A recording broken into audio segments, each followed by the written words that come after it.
welcome to another episode of Your Faith and Health Community. I'm your host, Pastor Jackie Jackson, and as always, on behalf of myself, as well as our producer, Anita Alexander, we want to thank you very much for joining us. Taking time out of your day, spend a little time with us. Now, you know, before I get started, I'm going to jump on my soapbox about healthcare. If you have not gotten enrolled in health insurance, well, if you didn't, open enrollment is over. It ended in December. But if you qualify for one of the life-changing events, you recently gotten married, congratulations. Recently had a baby, congratulations. Recently got divorced. I don't know, maybe congratulations, that's up to you, I'm not sure. If you're recently coming home from a correctional institution, started a new job, just moved into the state of Ohio, that makes you eligible to enroll in health care through the marketplace. That's at www.healthcare.gov. You can go in, I believe there's maybe 127 different plans for you to choose from. Now, if you're single and your income is $16,243 or less, that makes you eligible for Medicaid. The good thing about Medicaid is it's open year-round. In fact, there's never any open enrollment because it never closes. If you are a family of 4 and your income combined or just by one is $44,550 or less, that makes your family eligible for Medicaid. You don't have to go to the marketplace. In fact, you can't go to the marketplace, and that's good because your income trying to pay in the marketplace based on that ratio would really be a hardship, and that's what they didn't want. So, again, if you make $16,000, it's $16,243 or less, you can apply for Medicaid. Whether you're going to the marketplace, whether you're getting Medicaid, it makes no sense for anyone not to have health insurance. One hospital stay, in some cases, one emergency room visit can decimate your bank account. One of the leading causes of bankruptcy today is medical bills. Medical bills are astronomical. And for some people, if you're taking certain medication, that medication, if you had to pay for it by yourself, could be $300, $400, $500, $600 for a small bottle of pills or whatever it is, inhalers or whatever you're taking. So listen, I'm not going to harp on this as long as I normally do. Just go get insured. And if you don't want to do it for you, do it for your family. Do it for your wife, your husband, your children, your mom, your dad. Just go do it. Let's say just do it. Yeah, I know I took that from somewhere. I'm not going to say that. Also, right. I want to add this again, that in the United States, every day, 96 people per day die from gun violence. And so that you understand, suicide by gun is considered gun violence. And we're having 96 people die. And you know what? I'm not even going to say what that number is of African American men, because we are having African American men die at an alarming rate. And the worst part is, we're killing each other at an alarming rate. So when you look at that 96 people per day, you can bet your bottom dollar the majority of them are African American men. And I'm saying that because I know the statistic, but I can't remember the exact number. So I don't want to give you some made up number and say it's 50% or whatever. But I'm telling you, the majority are African American black males. And the worst part is, we are the biggest perpetrators of ourselves, predators of ourselves. Stop it. Just stop it. Okay, I'm done. I'm back. Hey, listen, you were here before, and you know we have the cast of Holiness or Hell. It's a gospel stage production written by Trina Best. It's an awesome piece. Let me tell you, this piece, this production right here, I don't think there's anybody that'll listen to me or will come to the show that is not either in the place, know someone in the place, and in some cases, you may be in one of these characters' places right now. Just a quick reintroduction. We have Butcher, or we have Tiger Graham, formerly of Silk, formerly Bobby Tyler Perry's I Can Do Bad All By Myself. I believe you done Sister, right? Any Given Sunday. Weren't you in Any Given Sunday? Any Given Sunday. You probably saw both of us in there. I was in the other room. Y'all didn't get and to the left, we have Phyllis Evans of Faith to Faith Outreach Ministry. She's playing Mother Rosalisa. Mother Rosalie. I don't know where Lisa came from. Next to her, also playing her son, Butcher is her son. Next to her playing her son is Jerome Johnson playing Micah. And then we have Aunt Minnie right here played by Tina Best. And on the end, we have the gangster. She's the gangster lady, Marva Hammonds. And when we left off, we left off coming to Marva and Jerome. And so we're going to start with Marva, who's playing Repo. You are playing a gangster. And I know you. So you're not a gangster. Right? I mean, you're very awesome. Love your personality, sweet personality, woman of God. But in this piece, you're playing the bad person. Let's talk about that. What's that like to have that role? I'm being stretched. Getting the experience to really apply my God-given desire of acting.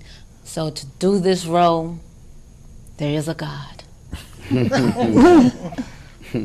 But you're probably working with some very compassionate, easygoing, understanding, pushover person that's directing it to do that. And we have rehearsal tonight. Yes. But tell us a little bit more about yourself. Well, I have a passion, and it's always been my desire to act, and I believe that, again, I'm being stretched. And I'd like to thank you for that. Yes, because it's a stretch. Because I have to not smile, I have to be hard. Yeah, I gotta be a gangster, a boss. I'll put it, I'm a boss. So, this character for me, it makes you study hard. Thanks to you for giving me the opportunity to, Thanks to God. well, to God, but God put you in my life and you chose me for a role that's challenging. So I'm going to do the best that I can. And Well, you're going to do an awesome job. yes. Yes, you will. Do the best that God can, and you'll do a whole lot. There you go. Amen. There you go. So, Jerome, now, I've known you for a few years, but it's always been when we're doing Black Nativity, behind the keyboards, directing all the musicians. So then I think it was last year you sung one of One of the songs. I can't remember. Was it? It wasn't "Shift in the Atmosphere," but from Jonathan. I can't remember his name now. Yeah. And so then you bloomed out a little bit more. I didn't know you even sung. I just knew you were back there yelling at the musicians. But really playing some awesome music, especially through Black Nativity and Cincinnati Black Theater Company. I believe this past Black Nativity was our 16th year, if I remember correctly, doing it. And it's always an anointed piece. And for you all, and to direct the musicians and really get that going, because Black Nativity is the type production where we've had to hold up a lot of times because either the audience is running or on the floor, or the cast members are running or on the floor. So that makes it really awesome. You're the minister. You're the minister of music? Yes, sir. At New Prospect, Pastor Damon Lynch III. Yes. So you have a nice long run, but you're playing Micah. I didn't know you act. So I've learned a lot about you in the last few months, other than you sitting behind a keyboard playing. So what is it like playing? And tell us about the minister of music and how you got there. But first, what is it like playing Micah? Because you have a very interesting character. The funny part about Micah is it's almost flipped for me. I have two younger brothers, so I can remember my dad always saying to me, I got to be hard on you because your brothers are looking up to you. And so it's almost like the flip. I got two big brothers, but I can see the the connection of Micah and his big brothers. It's like I want to be like one of them. I want to be like both of them. I'm kind of in between everybody. I love my mama, but I think I'm the hardest thing going. I don't know. So it's just fun. It's like, it reminds me of my little brother. I joke with my little brother all the time because he's just like, you know, he's the most spoiled one, but the most hardest one in the world. But I choose to do good. But again, like I said, I'm watching and I'm learning and I'm trying to find myself in that whole piece. That's kind of the character of Mike. And so I love doing it. I've acted for some years. My later years is more music based, but even growing up, I did a couple plays. I was able to do some plays at my locally, and then I've done some plays, some universities here in the city. I was able to be a part of a production Fences, Fences over at Xavier University, as well as Aida. Okay, cool. Over at Xavier University, and so it's kind of like I love to act. I'm goofy by nature, but I love to act. I think it stretches me to kind of use the gifts that God has given me, and I thank God for that. Musically, I've done a lot of things. I've written some songs all over the country, and so that's a good thing. I mean, I'm just here to enjoy and bask in His presence, and then hopefully just push across the message from the city. I'm also a school administrator, so I watch a lot of.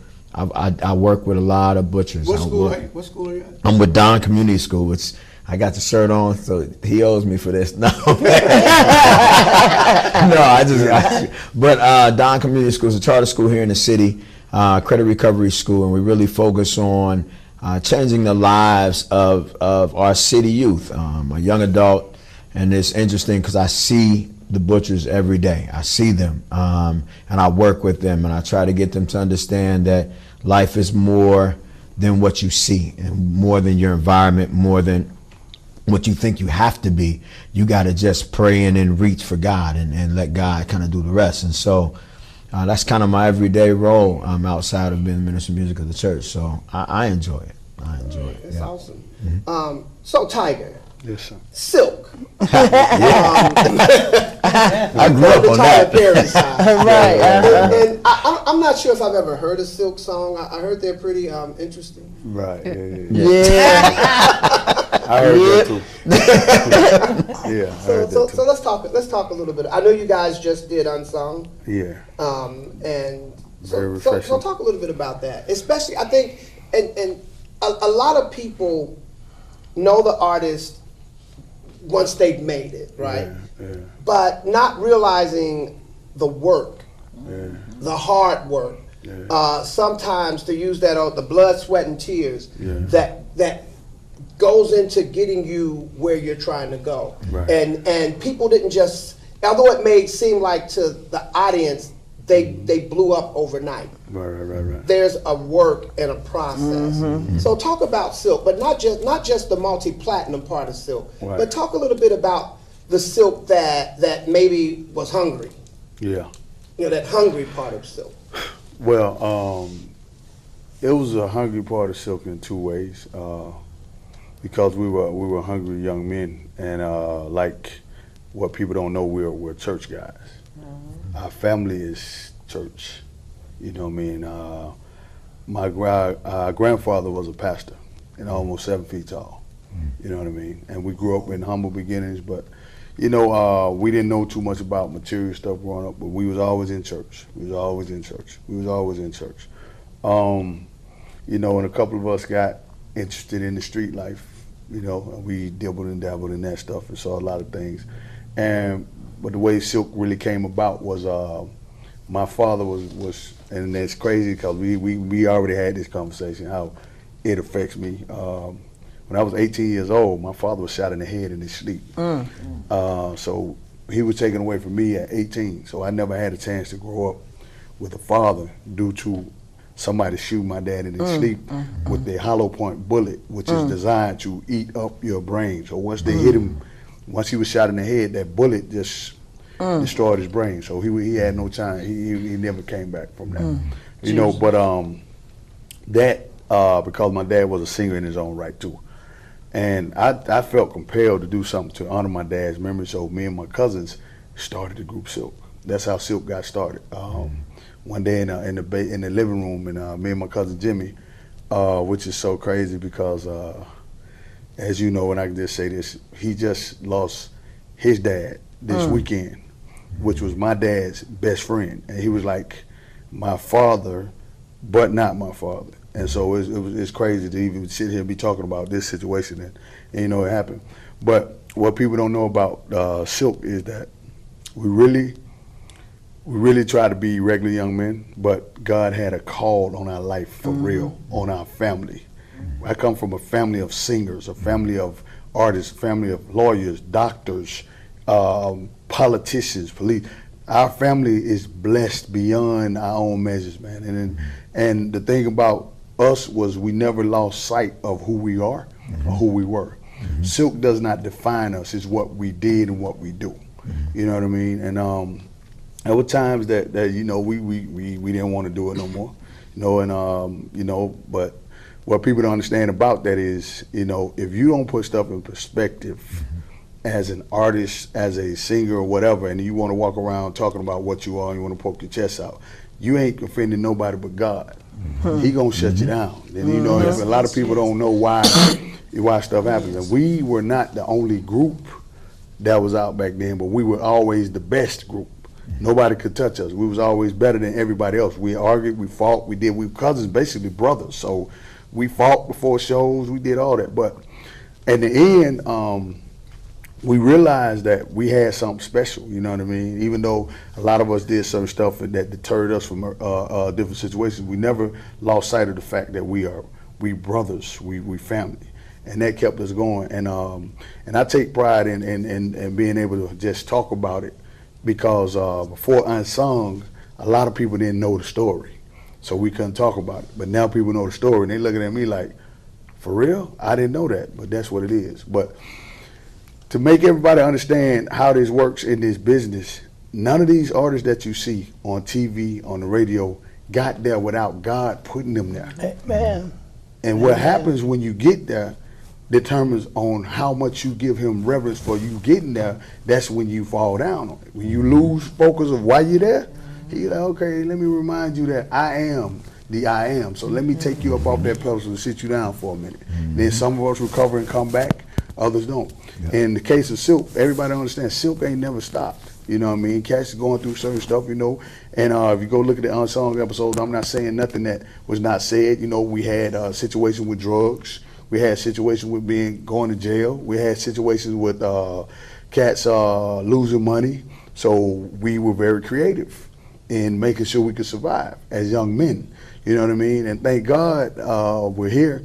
And by me being a young man that lost my dad to gun violence, I didn't even understand what that meant at 18. I just knew I ain't got my daddy no more. And it's the sad thing about it, when he was shot, you know what I mean? Me and you talked about this. I'm in the room while he's on the breathing machine by myself and looking at my dad can't breathe.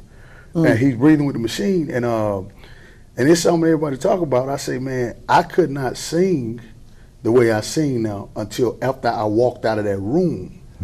And you, and I know what you're saying. I know that look. You're looking at me. I know he breathed. God allowed that transference to happen when I was in that room for me to become who I am. All of my skills elevated that day. So, and then all of a sudden now I get the inkling, I'm in college and I get the inkling to start a group. So I knew it was meant to be. So when I sit here and I think about plays and stuff that I'm doing and I understand how blessed I am to do it, and then I sit around and I see people wish for, like you just said, the days of hungry, the days of lack. People wish to be stars.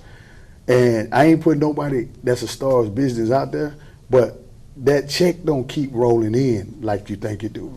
And it's a lot of stars that are hungry right now, but they're on TV. But that residual check has stopped coming in because your deal said only for this amount of time, so you're not getting paid no more. And you walking around broke, busted, disgusted, and embarrassed because you don't have nothing to show for what you did, but everybody look at you like that. I thank God he gave my family the understanding, because my aunts, my mama, I say Barbara Ann, what's up, Barbara Ann? My mom, they didn't play that, bro. You gotta do something. Okay, you can sing, so what? What if your vocal cords jump out of your throat tomorrow? Then where you going? That's it. Okay, so that's what I don't like about the misconception of the hunger, and I'm glad you put it out there. You got to stay hungry to keep getting fed. Amen. By God, though. Yeah. You know, you can't be hungry for fame. You can't be hungry for a record deal. You can't be hungry for money. You can't be hungry for all that. Like, Anita sells $1 million houses. Okay, guess what? Those people work hard to get their money to get approved by her. She can't work a miracle and get you in no house. You got to put in the work to get it done. So a lot of people think because you got a gift, you're going to automatically be given something. That's crazy.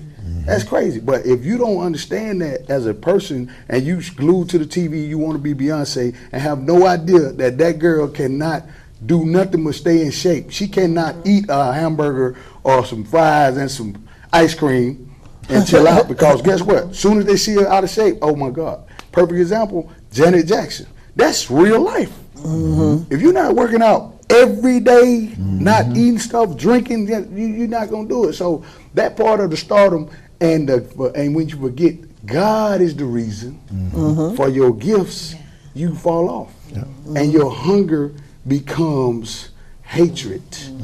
Now you hating somebody else because you lost the hunger to be what God wanted you to be, because you want to have all this money. Right. And about that, you know, and I say this, Jackie, anytime Jackie call me, I'm coming, because me and Jackie got some history. Jackie used to manage me. He don't talk about it, but he was my manager in a very tumultuous time when I was angry with the world. I had a lot of talent and everything, and this one day in particular, he stopped me from probably going to jail. I would have been locked up for the rest of my life if I would have went. This is real, and this is me being honest with myself. Had Jackie not been there that day, I would have done something that would have destroyed my whole life. I promise you it would have.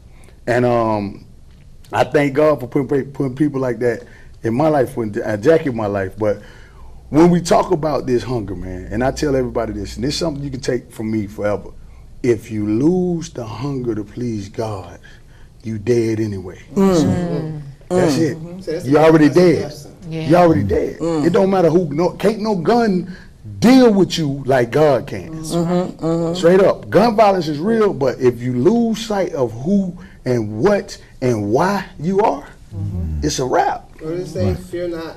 Yes. Man that can destroy your life. Yes. But God that can destroy your soul. That's it. That's a whole different. That's it. So we stay hungry, man. We had conversations. As a matter of fact, on the way up, I was on the phone talking to my cousin Jim, who just lost his dad. You know, we trying to work through it, man. But we still stunned, and not to mention we just lost our auntie 4 weeks ago, which is the one that kept Silk together. She the reason why we were Silk, because she let us live in a house. She let us, we got in trouble. One of us in jail. Guess what she doing? She ain't telling our mama she come and get us.